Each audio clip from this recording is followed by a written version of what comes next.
विद्यार्थी मित्रांनो, आपले स्वागत आहे एलबीएस ऑनलाईन क्लासेस मध्ये। आज आपण इयत्ता 7वी भूगोल या विषयातील पाठ क्रमांक 4 हवेचा दाब हा पाठ अभ्यासणार आहोत। तर विद्यार्थी मित्रांनो पहा, आपण नैसर्गिक संसाधने गुणधर्म मधील जो काही हवेला वजन असते हा जो आपण प्रयोग करून पाहिला होता, तर त्यामध्ये पहा आपल्याला त्यावर असे लक्षात आले की असे की फुग्यातील हवेमुळे फुगलेल्या फुग्याची बाजू खाली गेली, याचा अर्थ असा होतो की हवेला वजन असते।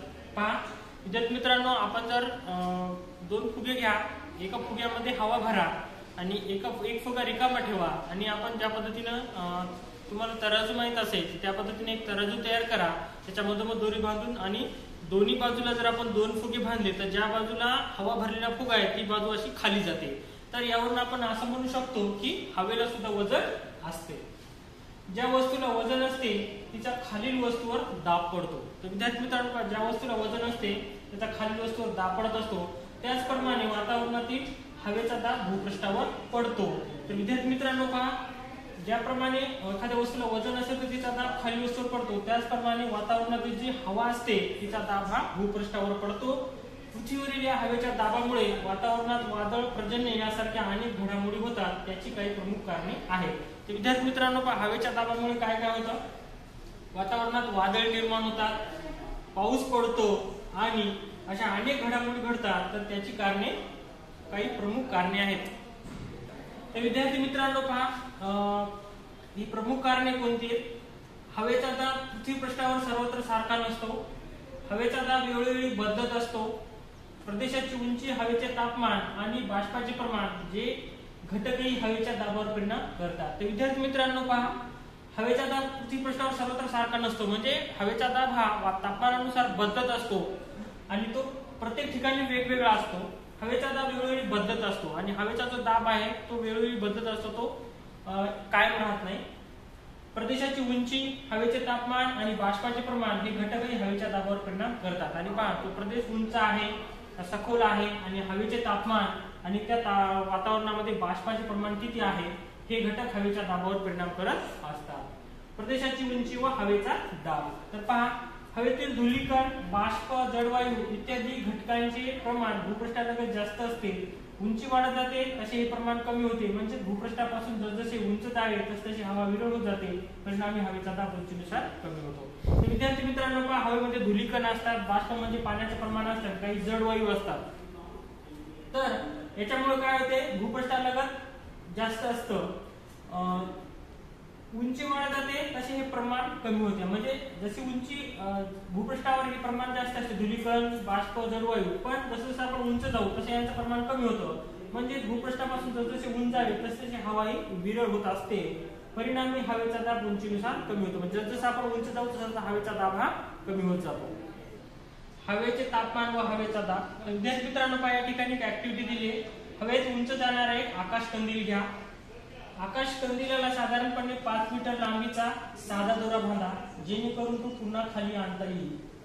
आकाश कंदिलाच्या पाकिटावर लिहिलेल्या सूचनेप्रमाणे आकाश कंदील काळजीपूर्वक उघडा व त्यातील मेणबत्तीची वात पेटवा, काय होते त्याचे निरीक्षण करा। विद्यार्थी मित्रांनो पहा, हवेत उंच जाणारा एक आकाश कंदील घ्यायचा आहे, आकाश कंदिलाला साधारणपणे 5 मीटर लांबीचा साधा दोरा बांधायचा आहे, जेणेकरून तो पुन्हा खाली आणता येईल आणि आकाश कंदिलाच्या पाकिटावर लिहिलेल्या सूचनेप्रमाणे आकाश कंदील काळजीपूर्वक उघडा व त्यातील मेणबत्तीची वात पेटवा, काय होते त्याचे निरीक्षण करा।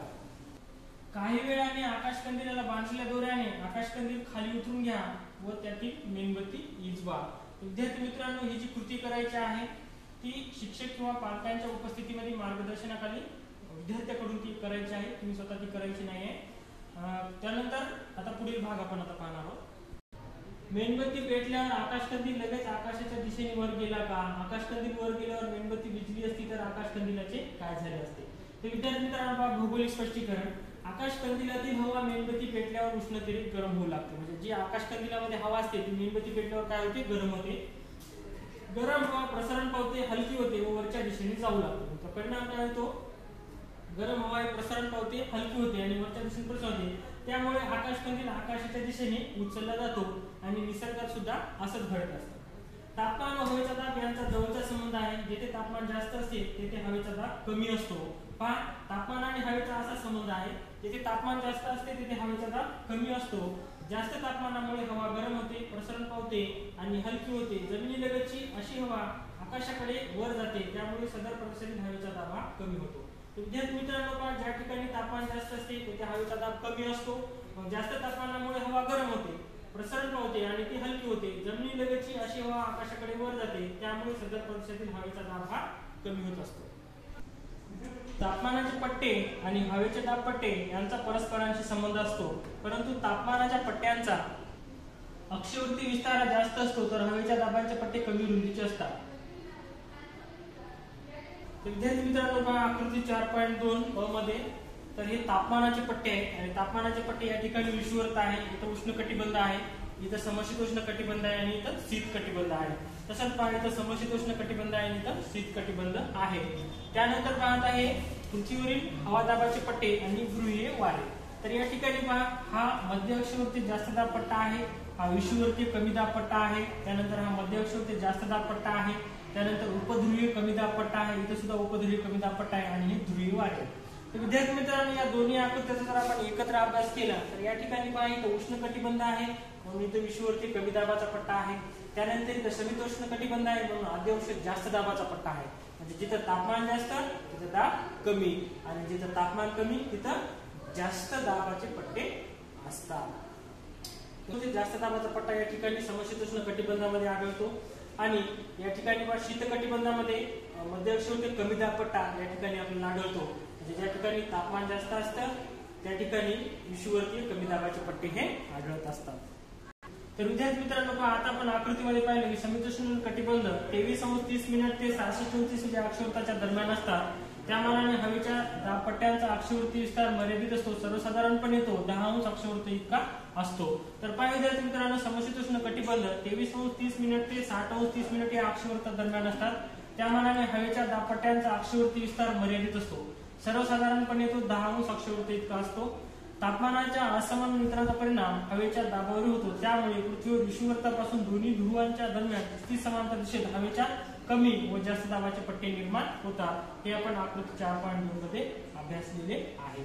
विद्यार्थी मित्रांनो, अशा पद्धतीने आज आपण थोडक्यामध्ये हवेचा दाब या अंतर्गत काही भाग अभ्यासलेला आहे. म्हणजे हवा आणि उंची व दाब यांचा कसा संबंध आहे आणि तापमान आणि दाब यांचा कसा संबंध आहे हा भाग अभ्यासलाय. उर्वरित भाग आपण नेक्स्ट व्हिडिओ मध्ये अभ्यासणार आहोत. थँक्यू.